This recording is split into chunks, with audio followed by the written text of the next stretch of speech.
સુરતમાં આમ આદમી પાર્ટીના ધારાસભ્ય ગોપાલ ઇટાલિયાએ સુરતના ટેક્સટાઇલ માર્કેટની આકસ્મિક મુલાકાત લીધી। આ મુલાકાત દરમિયાન કાપડ વેપારીઓએ તેમનું ઉત્સાહપૂર્વક સ્વાગત કર્યું હતું।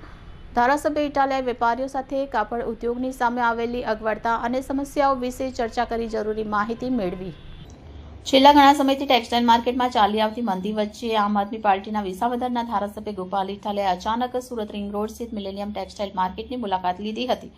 ટેક્સટાઇલ માર્કેટમાં વેપારીઓ તેમજ નાના મોટા ધંધાર્થીઓને મળીને ગોપાલ ઇટાલિયાએ તેમની ધંધાની પરિસ્થિતિ જાણી, વેપાર ધંધાના ક્ષેમકુશળ પૂછ્યા હતા। અચાનક આવી ચડેલા ગોપાલ ઇટાલિયાને જોઈને સૌ કોઈ સુખદ આશ્ચર્યમાં મુકાઈ ગયા હતા અને ભવ્ય આવકાર આપ્યો હતો।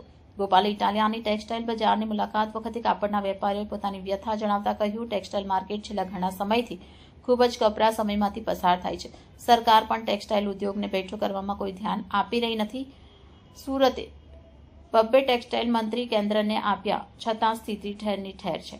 ધારાસભ્ય ગોપાલ ઇટાલિયાએ તમામ વેપારીઓની રજૂઆત ધ્યાનથી સાંભળી તેમજ તેઓને જણાવ્યું કે જ્યાં સુધી મોટા ઉદ્યોગકારોને જ આવડતી આ સરકાર છે ત્યાં સુધી નાના વેપારી કે માણસોનું ભલું થવાનું નથી। ગોપાલ ઇટાલિયાએ સ્પષ્ટપણે જણાવ્યું કે ભાજપ સરકારમાં ખુદ ભાજપના ધારાસભ્ય અટવાઈ રહ્યા છે। તેઓ પ્રજાના કામ માટે વલખા મારે છે તો સામાન્ય માણસની તો શું વિસાદ। ગોપાલ ઇટાલિયાએ જણાવ્યું, અમારી પાસે વિઝન છે અને અમે નાના માણસોની પરિસ્થિતિથી વાકેફ છીએ।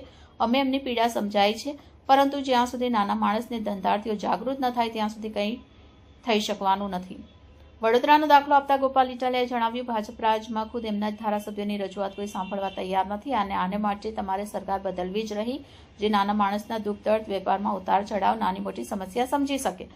સમગ્ર મુલાકાત દરમિયાન ટેક્સટાઇલ માર્કેટમાં ઉપસ્થિત સૌ કોઈ વેપારી કે નાના ધંધાર્થીઓએ જણાવ્યું કે આજ સુધી અનેક ધારાસભ્યોને ફક્ત રિબિન કાપવા આવતા જોયા છે।